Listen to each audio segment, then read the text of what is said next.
Rod Stewart a vécu vite, fort, et sans jamais s'excuser. Une icône du rock en imprimé léopard, aussi célèbre pour ses tubes que pour sa tornade de conquête, ses fiançailles rompues et sa paternité dispersée entre 5 femmes. Mais aujourd'hui, à 80 ans, l'homme qui se vantait autrefois de fêtes sans fin et de nuits blanches commence enfin à lever le pied et à se confier. « Je me suis bien amusé, dit-il. Mais maintenant, je veux juste vivre assez longtemps pour voir mes garçons grandir. » 8 décennies de désir et de regrets. Le parcours de Rod commence au début des années 60 avec Susanna Beaufet, une étudiante en art qu'il rencontre dans un club enfumé de Londres, à seulement 17 ans. Leur histoire prend vite de l'ampleur. Ils participent même ensemble à des marches contre le nucléaire, coiffés de bonnets assortis. Mais le romantisme laisse place à la réalité quand Susanna tombe enceinte. À 18 ans, Rod devient père de Sarah Streeter. Fauché et obsédé par la musique, Rod ne peut assumer. Sous pression, Sarah est donnée à l'adoption. « J'étais totalement fauché », avoue-t-il plus tard. Susanna ne lui a jamais pardonné. « Il m'a tourné le dos », dira-t-elle. Ce n'est que des décennies plus tard, après le décès de la mère adoptive de Sarah, qu'ils se retrouvent. Leur lien se construit lentement. « Elle m'appelle papa maintenant. Je fais de mon mieux », dit Rod. Mais les cicatrices restent. Dans les années 70, la célébrité rattrape Rod, tout comme une succession de femmes magnifiques. Après Susanna, il sort avec la mannequin Jenny Rylance, puis Dee Harrington. Sûr de lui, en général, Rod devient timide avec Dee. Selon elle, il l'a demandé en mariage sur un coup de tête, blotti dans un lit d'hôtel. L'histoire ne dure pas. Rod soupçonne une infidélité et met fin à la relation. La jalousie, réelle ou imaginaire, entra plusieurs de ces liaisons. En 1975, Rod rencontre Britt Ekland, une bombe suédoise et ex-James Bond girl, grâce à Joan Collins. Leur alchimie est instantanée, explosive. Britt emménage chez lui et Rod lui dédie Tonight's the Night, un de ses plus grands succès. En public, ils sont inséparables. Mais en privé, c'est le chaos. Rod est infidèle. Britt lui demande une lettre d'amour. Il envoie un télégramme. « Marre de me la tirer tout seul. Rentre à la maison. » Elle ne reviendra pas. « Il ne s'est jamais excusé, » dira-t-elle. « Pas une fois, et je payais un loyer en vivant chez lui. » Des années plus tard, Rod admettra « Ce n'était pas très gentleman. » Son premier mariage a lieu en 1979 avec le mannequin américain Alana Hamilton, récemment divorcée de George Hamilton. Ensemble, ils ont 2 enfants, Kimberly et Sean. Mais Rod n'est pas fait pour la monogamie, pas encore. Quand j'ai annoncé à mon père que je me mariais, il m'a dit « Tu es bien trop jeune ». Il avait raison. J'avais encore plein de fêtes et de galipettes devant moi. Alors qu'il est toujours marié à Alana, Rod entame une relation avec Kelly Amberg, mannequin de 15 ans sa cadette. L'aventure détruit le mariage. Alana dira plus tard « Mon monde s'est écroulé. Je croyais que c'était pour toujours. » Rod et Kelly restent ensemble 7 ans, sa plus longue relation jusqu'alors. Ils ont une fille, Ruby. Kelly est élégante, intelligente, patiente. Trop patiente, peut-être. « C'est dur d'aimer quelqu'un dont on sait qu'il n'est pas fait pour nous, » dit-elle. Rod n'arrive pas à être fidèle. Il admet lui avoir fait du mal, tout en la qualifiant de « femme la plus merveilleuse du monde ». Il ne se marie jamais. Kelly finit par partir. Mais le temps adoucit les blessures et aujourd'hui, ils sont amis proches. Leur fille Ruby est devenue mannequin et musicienne, marchant sur les traces de ses parents. En 1990, Rod rencontre Rachel Hunter, mannequin néo-zélandaise de 21 ans, dans une boîte de nuit de Los Angeles. Il a 45 ans. 3 semaines plus tard, il la demande en mariage. 3 mois après, ils se marient. Ils auront 2 enfants, René et Liam. Cette fois, Rod clame sa fidélité. « Elle est la seule que je n'ai pas trompée », insiste-t-il. J'ai mis ma dernière banane dans le saladier. Mais l'écart d'âge, le mode de vie, les besoins émotionnels, tout les éloigne. En 1999, Rachel le quitte. Je n'en revenais pas, dit Rod. J'étais une rockstar. On ne largue pas une rockstar. Mais elle l'a fait. Rachel avoue que le glamour était vide. J'étais la femme d'une rockstar, mais je ne savais même pas ce que j'aimais. Je n'avais pas de passion. Je me suis perdu. Rod sombre dans la dépression. J'étais allongé sur le canapé avec une bouillotte sur la poitrine, se souvient-il. J'ai enfin compris ce que c'est, le cœur brisé. Cette même année, Rod rencontre Penny Lancaster, grande mannequin, photographe en devenir, engagée pour photographier sa tournée. Elle est confiante, bienveillante, ancrée dans la réalité. Leur relation avance lentement, mais sérieusement. Rod la demande en mariage au sommet de la Tour Eiffel. Ils se marient en 2007. Ils ont 2 fils, Alastair et Hayden. Leur couple traverse les fausses couches, la ménopause, les pauses professionnelles et même une brève séparation.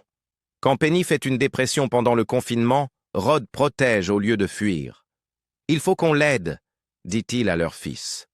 Penny se relève et leur mariage en sort renforcé. Elle devient policière volontaire et sert même lors du couronnement du roi Charles. Rod rayonne. Elle s'est entraînée 8 mois. Je l'ai soutenue du début à la fin. En privé comme en public, Rod la décrit comme « l'amour de ma vie ». Leur vie sexuelle, toujours active. Comme une voiture de collection, plaisante-t-il. Faut un petit coup de manivelle pour démarrer. Mais surtout, ils se prennent dans les bras tous les jours. J'ai besoin de ça. Ça me manque quand ça ne vient pas. Rod n'a jamais nié ses défauts. Les mannequins, j'en ai eu ma claque, a-t-il dit un jour sans une once d'ironie. Il s'est vanté d'avoir eu plusieurs liaisons en même temps avec des modèles Playboy. Il papillonnait et partait souvent sans un mot. J'étais un vrai lâche, reconnaît-il. Je ne savais pas mettre fin aux choses correctement. Il a aussi semé des rodismes au fil des ans. Sa phrase d'approche favorite? « Salut ma belle, qu'est-ce que t'as dans ton sac à main ?» Ses règles en amour? Ne pas se disputer après avoir bu, donner beaucoup de câlins, être à l'écoute, et surtout, apprendre de son passé. Il a même composé des chansons sur ses regrets amoureux. Picture in a Frame a été inspiré par 2 semaines de séparation avec Penny. Je lui ai demandé une photo pour pouvoir la regarder chaque matin et chaque soir. Père de 8 enfants. Et ce n'est pas fini. Sarah Streeter, confiée à l'adoption, a été élevée par Evelyn et Gérald Tubron, grandissant dans l'East Sussex sans jamais savoir que la voix qui chantait Maggie May à la radio était celle de son père biologique. Sarah n'a découvert la vérité qu'à l'âge de 18 ans. Le choc fut profond, mais il ne créa pas de lien immédiat. Ils se sont rencontrés à quelques reprises dans sa vingtaine. Mais à la fin des années 90, le contact avait disparu. Pendant près de 20 ans, Rod était de nouveau absent. Ce n'est qu'après le décès d'Evelyn en 2007 que Rod a repris contact avec Sarah, amorçant une réconciliation lente mais sincère. « Elle m'appelle papa maintenant. Je fais de mon mieux », disait Rod. Sarah décrit leur relation comme « facile, amicale, chaleureuse ». Elle reconnaît les efforts de Rod et estime qu'ils ont enfin trouvé la paix, même si cela a pris des décennies. Dans un rare moment de vulnérabilité, Rod lui a envoyé une copie anticipée de son album Time, contenant Brighton Beach, une ballade nostalgique sur son amour perdu de jeunesse avec Susanna. Mais tout le monde ne fut pas ému. Susanna a publiquement accusé Rod d'idéaliser l'abandon. Sarah, elle, a préféré faire preuve de compassion. « J'étais amère, comme elle. Mais j'ai tourné la page », a-t-elle confié. Sarah a depuis rencontré plusieurs de ses demi-frères et sœurs, même si elle reste éloignée de sa mère. Sa relation avec Rod, bien que tardive, demeure l'un des chapitres les plus poignants de leurs 2 vies. Kimberly et Sean, les enfants qu'il a eus avec Alana Hamilton. Kimberly a grandi sous les projecteurs d'Hollywood, mannequin, actrice et star de télé-réalité. Elle est apparue dans des films comme Black and White et a joué dans la série Living with Kimberly Stewart. En 2011, elle a donné naissance à Delilah, la première petite fille de Rod, avec l'acteur Benicio del Toro. Sean, lui, a suivi une trajectoire plus mouvementée. Entrepreneur et personnalité de télé-réalité, il a cofondé la marque streetwear Dirty Weekend et joué dans Sons of Hollywood. Il a eu plusieurs démêlés avec la justice, dont une accusation d'agression en compagnie de son père, ainsi qu'un accident de voiture en 2022. En 2023, il s'est enfui à Las Vegas pour épouser Jodie Weintraub, mais a divorcé un an plus tard. Malgré les turbulences, Rod reste solidaire. Ils sont tous les deux créatifs, passionnés et un peu sauvages, comme leur père, plaisante-t-il. Ruby, née en 1987 de son union avec Kelly Amberg, a hérité du talent musical de son père. Elle a mené une double carrière de mannequin, haute couture et de chanteuse, en duo country rock avec Alyssa Bonagura dans The Sisterhood. Ruby a donné naissance à Otis, le deuxième petit enfant de Rod, en mai 2023. Lors du mariage de Liam en 2024, elle a chanté avec sa mère Kelly. Un moment symbolique pour ce père qui revient de loin après des années de chaos. Rod a épousé la mannequin néo-zélandaise Rachel Hunter en 1990. Leur fille Renée est née en 1992, suivie de Liam en 1994. Renée a adopté un mode de vie holistique, devenant professeure de yoga certifiée et artiste danseuse. Elle a complété une formation de 500 heures en Inde et anime régulièrement des retraites à l'international. Liam a pris une voie très différente, celle du hockey sur glace professionnel. Il a joué pour les Spokane Chiefs, les Guildford Flames et récemment les Milton Keynes Lightning. En 2023, il est devenu père à son tour, avec la naissance de Louis, fruit de son union avec Nicole Artukovic. Ils se sont mariés en 2024 en Croatie, rassemblant les 8 enfants Stewart lors de ce que Rod a qualifié de l'un des plus beaux jours de ma vie. Rod vit aujourd'hui son 3e mariage avec Penny Lancaster, mannequin et animatrice télé, épousée en 2007. Ensemble, ils ont 2 fils, Alastair et Hayden. Bien qu'il mène désormais une vie plus discrète avec ses plus jeunes, Rod reste un père très impliqué. Alastair s'est déjà lancé dans le mannequinat, apparaissant dans des campagnes pour Palm Angels. Rod, toujours plein d'humour, raconte la fois où il a parlé sexe à son fils de 15 ans. « Je lui ai dit ce qu'il fallait faire et ne pas faire. Il m'a répondu, « Papa, j'ai Internet, je sais tout. » Hayden, plus protégé du regard public, montre déjà du charisme et un amour partagé du football, surtout pour le Celtic FC, club favori de Rod. En 2022, il a été brièvement hospitalisé après s'être effondré lors d'un match de jeunes. Une attaque de panique. Rod, bouleversé, a déclaré que c'était « le moment le plus effrayant de ma vie ». Coordonner 8 enfants de 5 mères différentes n'a rien d'évident. Rod plaisante en disant qu'il lui faut un tableau pour se souvenir des anniversaires. Mais malgré le chaos, le clan Stewart est étonnamment soudé. On les a vus réunis pour des événements importants. Anniversaires, concerts, vacances et surtout le mariage de Liam, où Sarah jusqu'à Hayden étaient présents. Une réunion familiale rare. Rod assume aujourd'hui pleinement son rôle de grand-père. En 2025, il a au moins 4 petits-enfants, et probablement d'autres à venir. Il semble s'épanouir dans ce rôle en constante expansion. « Ce sont eux mon héritage », dit-il, « mes plus grands succès. » À 80 ans, Rod Stewart s'est adouci. Il reconnaît ses fautes, les infidélités, les abandons, la lâcheté, avec une sincérité rare. Mais il a aussi fait de véritables efforts pour renouer, soutenir et aimer ses enfants. « J'ai toujours aimé les femmes, » dit-il. « J'en ai gagné, j'en ai perdu. Mais être père, c'est ça qui manque aujourd'hui. » Et même si l'on se souviendra toujours de Rod Stewart pour ses cheveux hérissés, ses costumes léopards et ses hymnes de stade, son plus bel encore est peut-être sa dévotion tardive à la famille, une harmonie retrouvée après une vie de bruit, un effondrement soudain à Vegas. Rod Stewart a joué devant des millions de personnes au fil des décennies. Mais son 200e concert à Las Vegas devait marquer une victoire symbolique, une célébration de la longévité, de l'endurance et de son charisme intemporel. La scène du Caesars Palace était prête, le public aussi, mais quelques heures avant le lever de rideau, tout s'est effondré. L'annonce a stupéfié les fans. Le concert était annulé. Rod avait été terrassé par une angine streptococcique aiguë et les médecins lui avaient formellement déconseillé de chanter. Là où d'autres artistes auraient peut-être tenté le coup, Rod a pris la décision difficile d'annuler. Et lorsqu'il s'est adressé à ses fans, ce n'était pas pour se chercher des excuses, mais avec une sincérité désarmante. La plupart des gens peuvent bosser avec une angine, a-t-il reconnu. Mais clairement, je ne suis pas la plupart des gens.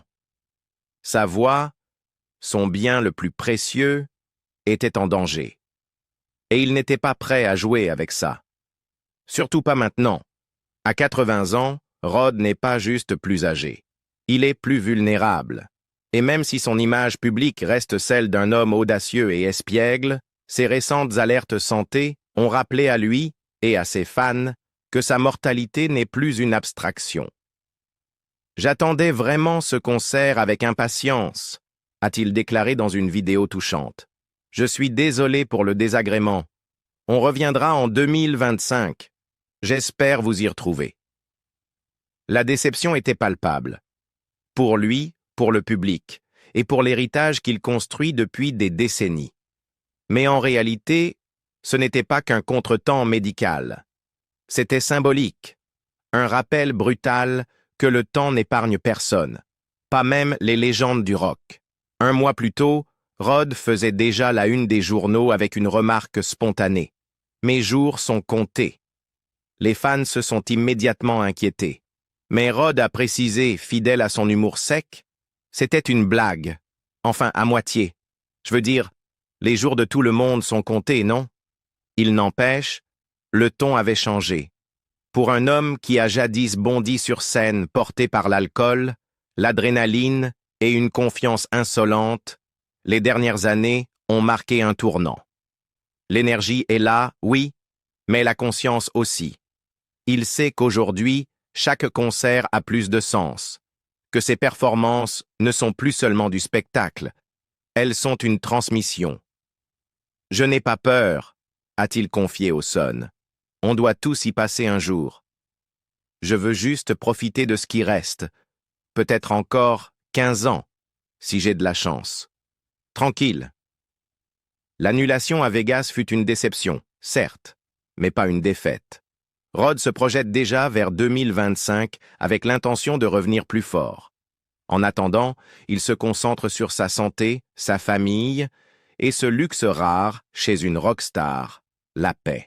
« J'ai eu ma part d'amusement, » dit-il. « Maintenant, je veux vivre assez longtemps pour voir mes fils devenir des hommes et peut-être accompagner une petite fille à l'hôtel. » Pour Rod Stewart, le spectacle est en pause, mais loin d'être terminé.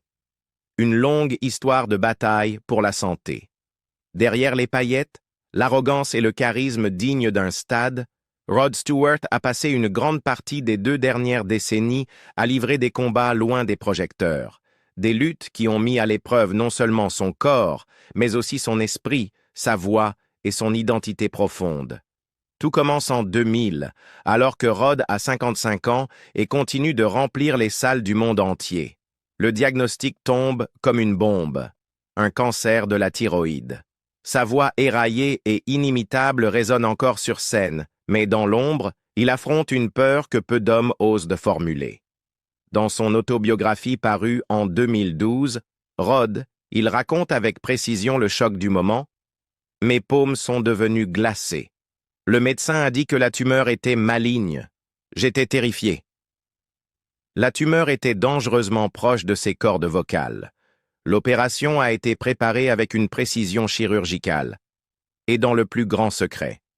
Rod se fait admettre au Cedars-Sinai Medical Center sous le faux nom de Billy Potts pour éviter les paparazzis. Ce qui suit, une opération de 4 heures à haut risque, les chirurgiens travaillant à quelques millimètres des cordes qui ont fait sa gloire. Une erreur, et sa carrière aurait été anéantie. Rod a plus tard avoué que l'idée de perdre sa voix lui faisait plus peur que le cancer lui-même. « Perdre ma voix aurait été pire que mourir », a-t-il confié. « C'était ma vie. » La bonne nouvelle, l'opération a réussi. La tumeur est retirée, pas besoin de chimiothérapie, et sa célèbre crinière en épi, qu'il appelle en riant « mon deuxième bien le plus précieux », est intacte. Mais les cicatrices, elles, sont restées. Physiques, psychologiques. Il a dû réapprendre à chanter entièrement. Par moments, il a cru que sa voix ne reviendrait jamais. Mais elle est revenue. Et les concerts aussi. Et les albums. Et les tournées. Il avait survécu. Mais la guerre n'était pas finie. En 2016, un autre diagnostic tombe. Cancer de la prostate. Cette fois, découvert lors d'un banal contrôle. Aucun symptôme, mais un taux PSA anormalement élevé. C'était un cancer à un stade précoce, mais agressif. Rod garde la nouvelle pour lui. Seule sa femme Penny Lancaster et quelques proches sont au courant.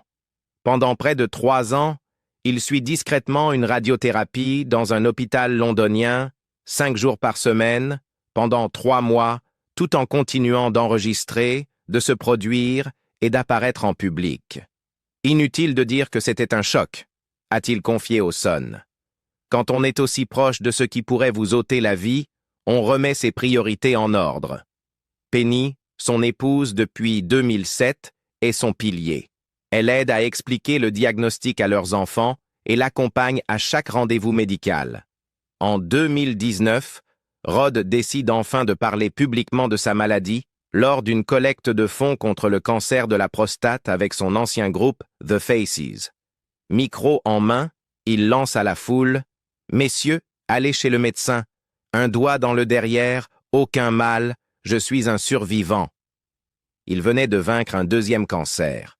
Aujourd'hui, à 80 ans, Rod Stewart se dit plus soucieux de sa santé que jamais. « Je suis un peu hypocondriaque maintenant », avoue-t-il.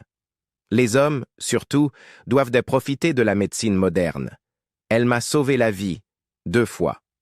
Son quotidien est désormais rythmé par une routine de sport stricte, une alimentation équilibrée et des bilans médicaux réguliers.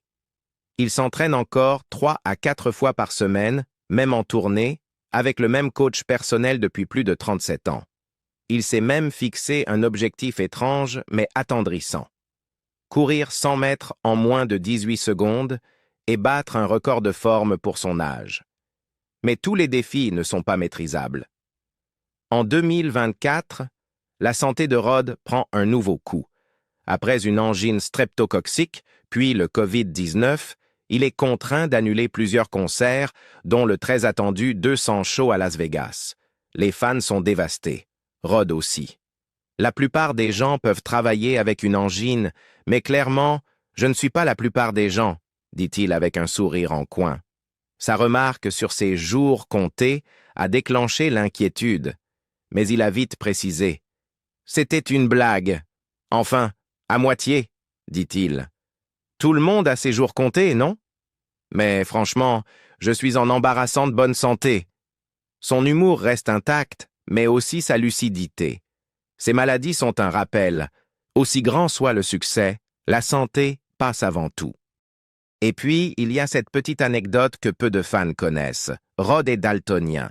C'est Penny qui l'a révélé en 2024 dans l'émission Lose Women. Il me montre 2 chemises et me demande « Ça va ensemble ?» Je lui réponds « Sur toi, mon chéri, tout va ensemble. » Il est flamboyant, c'est son style. Ce style, veste léopard, foulard fin, tartans audacieux, reste iconique, même s'il compte désormais sur Penny pour éviter les fautes de goût. Ensemble, ils ont construit un foyer plus paisible, loin du chaos rock'n'roll.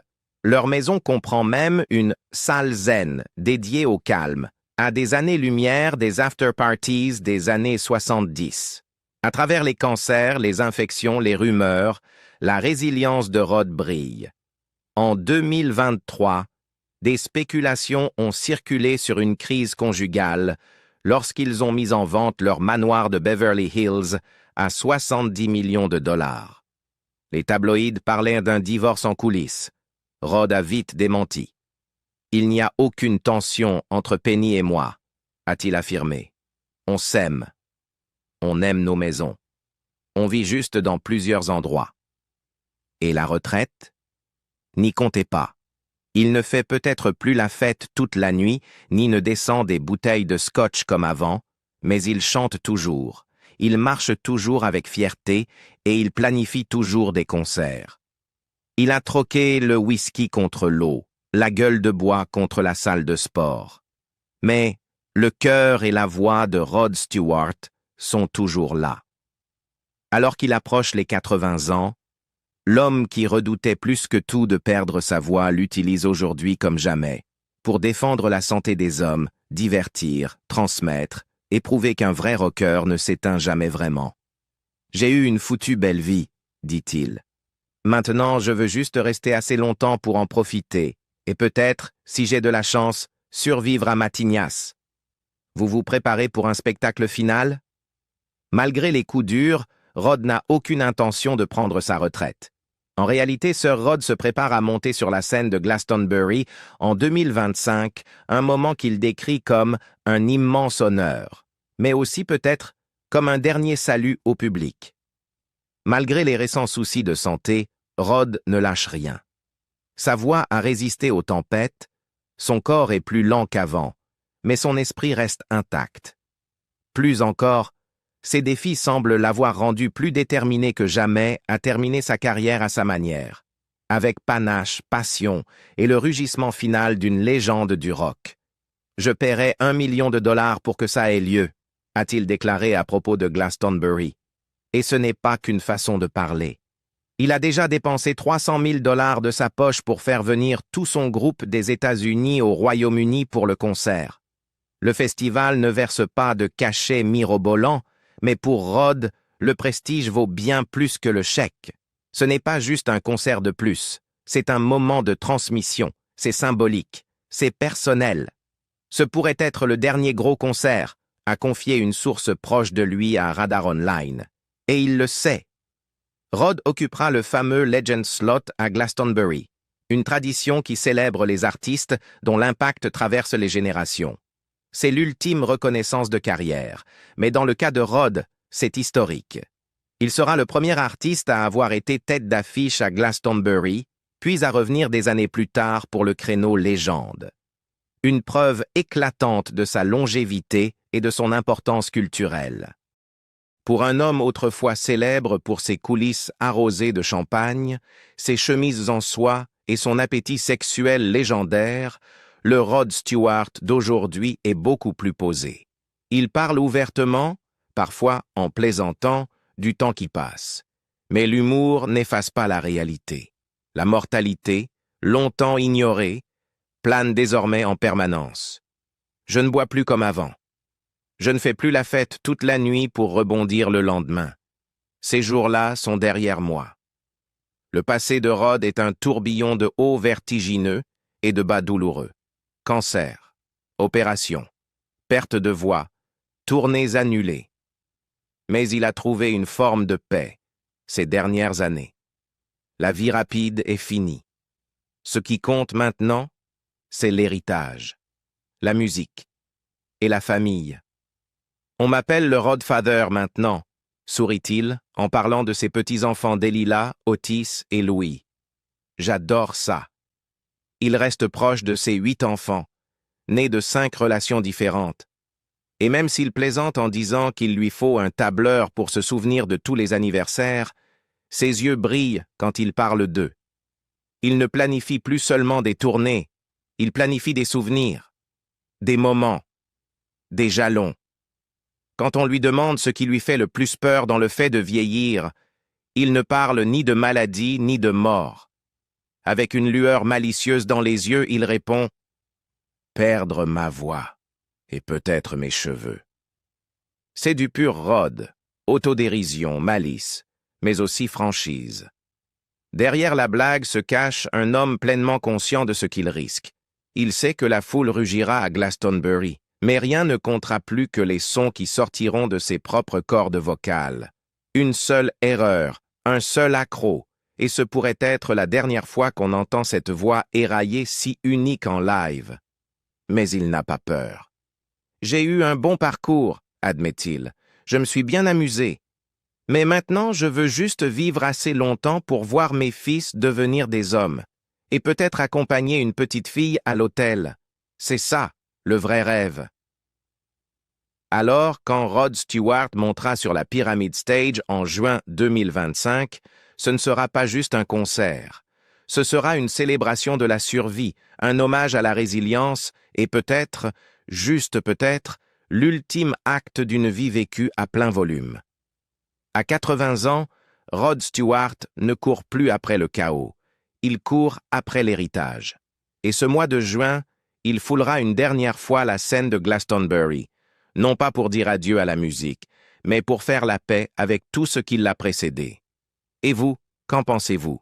Sera-ce l'adieu final de Rod, ou juste un nouveau chapitre imprévu dans une vie extraordinaire?